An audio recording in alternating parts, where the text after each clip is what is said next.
बिस्मिल्लाहिर्रहमानिर्रहीम। तमाम तारीफ़ें उस अल्लाह के लिए जो ऐसा अव्वल है जिसकी इब्तिदा नहीं और ऐसा आखिर है जिसके इंतहा नहीं।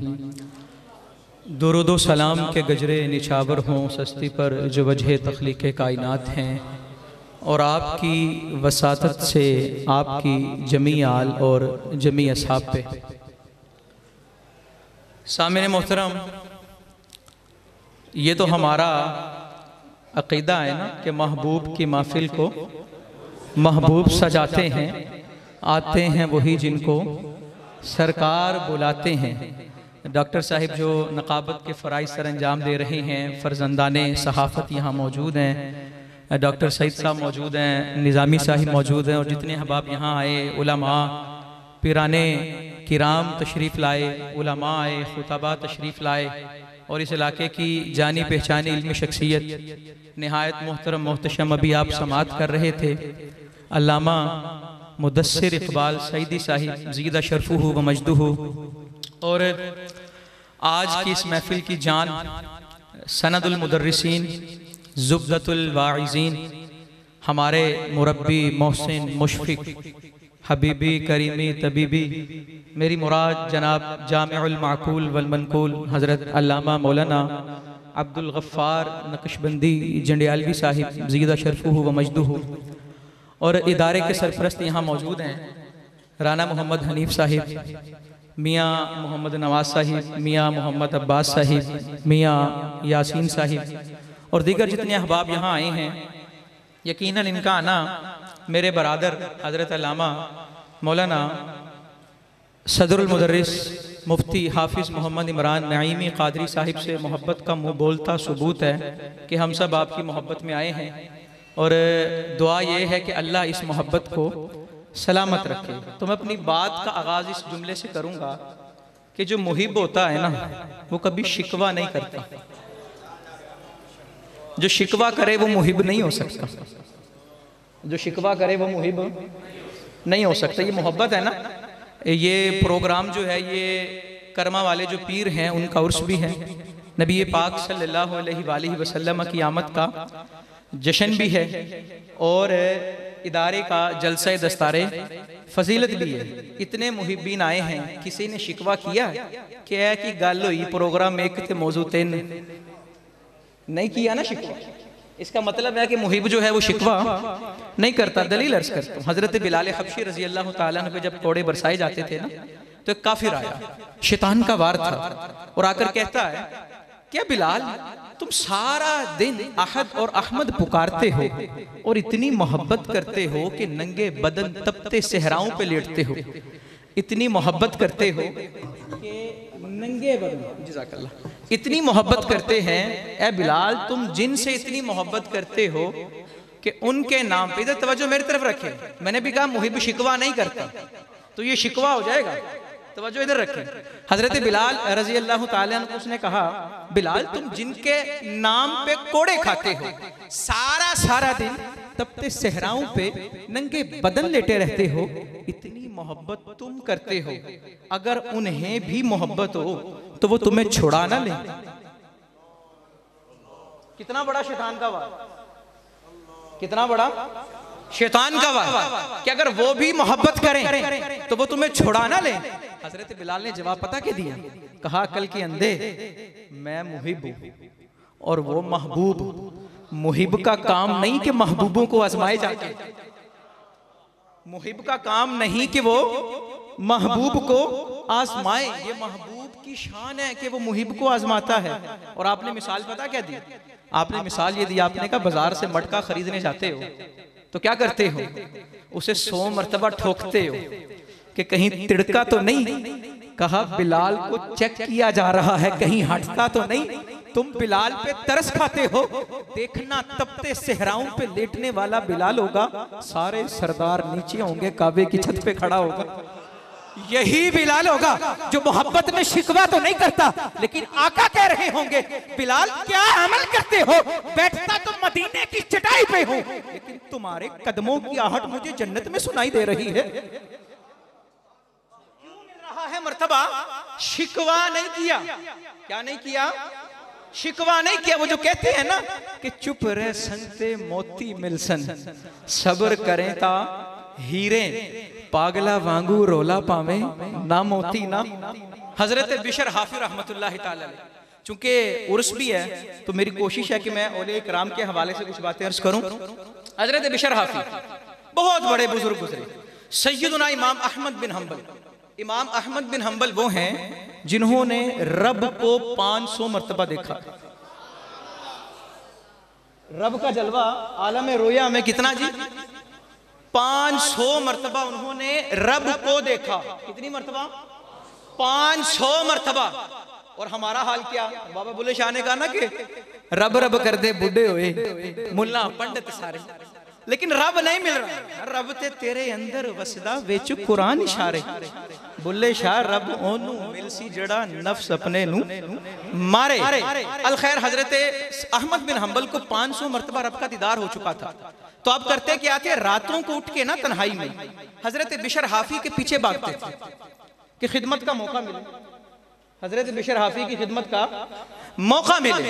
तो एक रोज ना ये राज जब फाश हुआ कि इमाम अहमद बिन हंबल रात को सोते नहीं, ये किसी के नक्शे पा की तलाश में रहते हैं। तो पूछने वालों ने पूछा, आप इतने बड़े इमाम हैं, इतना बड़ा आपको अल्लाह ने मलका अता किया है, इतने बासलाहियत हैं, मुहद्दिस हैं, आप एक रात की तन्हाई में एक मलंग बाबे के पीछे क्यों जाते हैं? एक दरवेश के पीछे क्यों जाते हैं? जवाब सुनिएगा डॉक्टर साहिब। इमाम अहमद बिन हंबल ने पता क्या कहा? कहा ये अहमद जिस रब को मानता है ना, बिशर हाफी उस रब को जानता कि मैं जिस रब को मानता हूं बिशर हाफी उस रब को जानते हैं। तो मैं उन बिशर हाफी की बात करने लगा। हजरत बिशर हाफी रहमतुल्लाह ताला अलैह, वक्त में रहूंगा इंशाल्लाह, लंबी गुफ्तगू की आदत वैसे नहीं है, इसलिए तो मैंने खुतबा अरबी वाला नहीं पढ़ा। हजरत बिशर हाफी रहमतुल्लाह ताला अलैह कहते हैं, मैं बगदाद के ना मशरकी इलाके में गया, वहां पर ना मजमा लगा है, लोग इकट्ठे हैं, और पूछा मैंने कि क्या हो रहा है? कहा जी आज एक मुजरिम को सरेआम सजा दी जा रही है। कहा जी सजा क्या है? कहा सजा 1000 कोड़ों की। कितनी सजा जी? जो बात मैंने शुरू की मैंने रहना उसी पे है कि मुहिब शिकवा नहीं करता। सजा कितनी हुई जी? 1000 कोड़े की। 1000 कोड़ा, 10 कोड़े पड़े तो आदमी गिर जाता है। 100 न जाने चंद लोग होते हैं जो 100 कोड़ा बर्दाश्त करें, बंदा तो मर जाता है। लोग सारे जमा हैं, इकट्ठे हैं देखने के लिए कि किस कोड़े पे जाके इसकी बस होती है और ये गिरता है। हजरत बिशर हाफी कहते हैं मैं भी खड़ा हुआ देखने लगा, लेकिन सितम जरीफी ये हुई कि देखते ही देखते वो 1000 का 1000 कोड़ा खा गया। 1000 का 1000 कोड़ा, और उसने आह तक नहीं किया, उफ तक नहीं किया, मुस्कुराता रहा। क्या करता रहा जी? मुस्कुराता रहा। कहते मुझे बड़ा ताज्जुब हुआ और सजा देने वाले को गुस्सा आया कि सजा देने का मकसद है ये रोए, तरला करे, मिन्नत करे, फरियाद करे ताकि इसे अपने गुनाह पर पछतावा हो। ये रोया ही नहीं, इसने फरियाद ही नहीं की, इसका मतलब ये है ये सुधरेगा नहीं। मतलब तो ये है इसका ये सुधरेगा नहीं। तो मुंसिफ ने कहा इसे ताउम्र कैद कर दिया जाए। उसे कैद खाने में डाला। हजरत बिशर हाफी कहते हैं मैं पीछे पीछे गया, और जब कैद खाने में था ना वो, तो मैंने कैद खाने के पार खड़े होके पूछा, ओ अल्लाह के बंदे, इतनी तुझे सजा मिली है, मुझे ये बता तूने जुर्म क्या किया था? तूने जुर्म क्या किया था? बगावत की भी इतनी सजा नहीं होती जितनी तुझे सजा मिली है। उसने कहा मेरा जुर्म को बड़ा नहीं है, मैंने कोई बड़ा जुर्म तो नहीं था किया, सिर्फ मैंने इश्क किया था, सिर्फ मैंने इश्क किया था। क्योंकि मजाज था, ये अल्लाह वाले हैं। इस तरह भी चूंकि बुजुर्गाने दीन का उर्स है ना, तो अल्लाह वाले हैं जो मजाज से हकीकत तक लेके जाते हैं, एक लम्हे में मजाज से हकीकत तक लेके जाते हैं। तो वो कहने लगा जुर्म मेरा ये है, मैंने इश्क किया था। कहा ठीक है, जुर्म का इकरार तुमने किया है, सजा तुम्हें मिली, तुम तस्लीम कर रहे हो, सजा तुम्हारी बनती थी, लेकिन मुझे ये बताओ कौन सा इसमें आजम पड़ा था, कौन सा वजीफा किया था कि 1000 कोड़ा खा गए और तुम्हें दर्द नहीं हुआ? 1000 कोड़ा खा लिया, क्या कोई मरहम लगाई थी? उसने कहा ना मरहम लगाई थी, ना विर्द वजीफा किया था, ना मरहम लगाई, ना कोई विर्द। उलमा जब दीन का काम करते हैं ना, तो दीन की राह में बड़ी मुश्किलात आती हैं। बड़े बड़े मुश्किल मकाम से गुजरना पड़ता है। बकोले फैज फैज के जो रुके तो कोहे गरां थे हम, जो चले तो जहां से गुजर गए, राहे यार हमने कदम कदम तुझे यादगार बना दिया। बड़ी मुश्किलात आती हैं, तो ये उनके लिए भी ये वाक़या बतौर नसीहत है, क्योंकि वो मुश्किलात पे ववेला नहीं करते उलमा, क्योंकि उनके पेशे नज़र महबूबे हकीकी होते हैं और उनको पता है हम काम जिनकी मोहब्बत में कर रहे हैं, मोहब्बत का तकाजा ये है कि आह न कर लबों को सी, ये इश्क है दिल लगी नहीं, मोहब्बत का तकाजा ये होता है। अलखैर, हजरत बिशर आफी ने पूछा कि तुमने ना कोई मरहम लगाई ना कोई वजीफा पढ़ा, फिर ये बताओ तुम्हें दर्द क्यों नहीं हुआ? तवज्जो से सुनिएगा और दिल से सुनिएगा। वो मुजरिम कहने लगा, जब मुझे कोड़े पड़ रहे थे ना तो मेरा महबूब मेरे सामने खड़ा था। जब मुझे कोड़े पड़ रहे थे तो मेरा महबूब मेरे सामने खड़ा था। मुझे पता था अगर आह मैंने की तो दर्द इसको होगा, अगर उफ मैंने किया तो रोएगा ये, तकलीफ मुझे होगी तो आंखें इसकी नमदीदा होंगी। तो हजरत बिशर आफी कहते हैं, मैंने कहा अल्लाह के बंदे, अगर तूने अपना महबूब उस रब को बनाया होता और एक घोड़ा हंस के खाया होता तो सोच आज तू कहां होता। इमाम गजाली लिख रहे हैं, कहते हैं जब ये बात की ना हजरत बिशर हाफी ने तो उसने चीख मारी और मर गया। चीख मारी और, लेकिन इस चीख में न जाने वो विलायत के कितने मर्तबे तय कर चुका था, न जाने वो विलायत के कितने। अल्लाह वालों से जो निस्बत रखे ना, एक आखिरी बात और बात खत्म, अल्लाह वालों से जब निस्बत रखे ना तो सौदा वो करें जो बिन देखा हो, सौदा वो करें जो ये ना करें कुछ देखेंगे तो जाएंगे। अगर देखने की तलब होगी ना तो फिर सारी उम्र देखते रहेंगे, और अगर देखने की तलब नहीं है ना फिर दिखाने वाले बन जाएंगे। अगर देखने की तलब नहीं है तो फिर आप दिखाने वाले। बहुत बड़े बुजुर्ग हजरत बहलोल दाना रहमतुल्लाह ताला अलैह, दरिया का थल है, उस पे मट्टी से महल बनाया, रेत से, दरिया के किनारे जो रेत होती है उससे एक महल बनाया, और महल बना के आवाज क्या दी, 10 रुपए दे दो और जन्नत ले लो, 10 रुपए दे दो और जन्नत ले लो। अब वहां से वक्त का बादशाह हारून रशीद गुजरा, साथ बेगम भी थी जुबैदा खातून। हारून रशीद की बेगम ने कहा मैंने तो ये जन्नत लेनी है। उसने कहा भला 10 रुपए में भी कभी जन्नत मिली? वो कहने वालों ने कहा ना, मुहिब्बों की निगाहों में अजब मस्ती नजर आई, बुलंदी आसमानों की इन्हें पस्ती नजर आई, कहीं बहलोल ने बेची तो कहीं जुबैदा ने खरीदी, खुदावंदा तेरी जन्नत बड़ी सस्ती नजर आई। अलखैर, जुबैदा ने कहा मैंने जन्नत खरीदनी है, हारून रशीद ने ले दी। अब जब रात को सोया ना तो ख्वाब में देखता है कि वो ना कुछ बागों में टहल रहा है। पूछा, कहा ये जन्नत के ना बाहर वाला हिस्सा, बैरूनी हिस्सा है। एक महल पे नजर पड़ी। अब जब महल को देखा ना तो हारून रशीद चौंका गया, चौंका रह गया, हक्का बक्का रह गया। कहा ये तो वही महल है जो दरिया के किनारे बहलोल ने बनाया था, वही नक्शा है। पूछा जाके ये किसका है? तो दरबारियों ने बताया, कहा था तो बहलोल का, था तो बहलोल का, लेकिन उसने ना जुबैदा को बेचा है। था किसका? बहलोल का। उसने किसे बेचा है? जुबैदा को बेचा है। अब जब सुबह का वक्त हुआ ना, आंख खुली और सुबह का इंतजार करे, सुबह ना हो, जब कुछ करना हो ना फिर नींद नहीं आती। यानी कि ख्वाब वो नहीं है जो हम सोकर देखें, ख्वाब वो हैं जो सोने नहीं देते।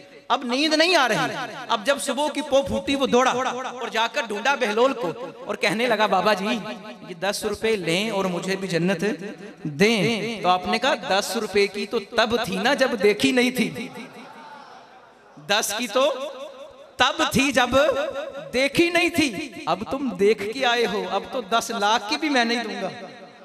कि जब बुजुर्गों से निस्बत रखें तो बिन देखे रखें। आखिरी बात और बात खत्म। हजरत सुल्तान बाहू रहमतुल्लाह ताला अलैह, यानी कि बुजुर्ग जो हैं उनकी निस्बत अगर बिन देखे होगी तो वो क्या देते हैं? बिन देखा था तो 10 रुपए में जन्नत मिल गई। हजरत सुल्तान बाहू रहमतुल्लाह ताला अलैह, आप खेत में हल चला रहे हैं और ये बड़ी अचंभे की बात है कि एक पीर होके हल चला रहा हो, खैर इस पे मैं नहीं आता। आप हल चला रहे हैं तो वहां से ना एक काफिला गुजरा, बारात का काफिला था और अहमदपुर जाना चाहते थे, रास्ता भटक गए। तो उन्होंने देखा कि वो दूर एक नौजवान खड़ा है और अल्लाह वाला लगता है। वली की तारीफ भी ये है ना कि जब उन्हें देखें तो रब याद आ जाए। वो गए और कहने लगे आपको अहमदपुर का पता आता है? आपने कहा जी आता है। कहा जी बताएं। तो हजरत सुल्तान बाहू ने कहा पता बता दूं या छोड़ाऊं? पता बता दूं यहाँ? उन्होंने कहा जी छोड़ आए तो सुभान अल्लाह। आपने कहा ठीक है, जिसने अहमदपुर जाना है ना वो मेरे पीछे खड़ा हो जाए। वो मेरे सारे पीछे खड़े हो गए, लाइन बना ली। आपने कहा जिसने अहमदपुर जाना है जरा आंखें तो बंद करे, जरा आंखें तो। मोहब्बत के अंदर दीदार के लिए आंख खोली नहीं जाती, बंद कराई जाती है। कहा जिसने अहमदपुर जाना है आंख को बंद करे, आंखें बंद की। कहा जिसने अहमदपुर जाना है कदम उठाए और रखे, कदम उठाए और रखे। कहा जो अहमदपुर जाना चाहता था, लफ्ज पे गौर किए। पहले कहा जिसने जाना है पीछे खड़ा हो, फिर कहा जिसने जाना है आंखों को बंद करे, फिर कहा जिसने जाना है कदम उठाए और रखे, फिर कहा जो जाना चाहता था, यानी कि पहुंच चुके हैं। जो जाना चाहता था वो अपनी आंखों को खोले। जब सबने आंख खोली ना तो सामने तो गुंबद खजरा है। सामने क्या है? गुंबद खजरा। बराती अर्ज करने लगे हुजूर हमने तो पंजाब का शहर है अहमदपुर, वहां जाना था, आप कहां लेके आए हैं? हजरत सुल्तान बाहू कहने लगे भाई जिस अहमद को मैं जानता हूं उनके पूर में ले आया हूं। ये अल्लाह वालों से निस्बत है। तो बात खत्म करता हूं। अल्लाह अल्लाह किए जाने से अल्लाह ना मिलेगा। अल्लाह वाले हैं जो अल्लाह से मिला देते हैं। वाखिर दावाया अनिल हम्दुलिल्लाहि रब्बिल आलमीन।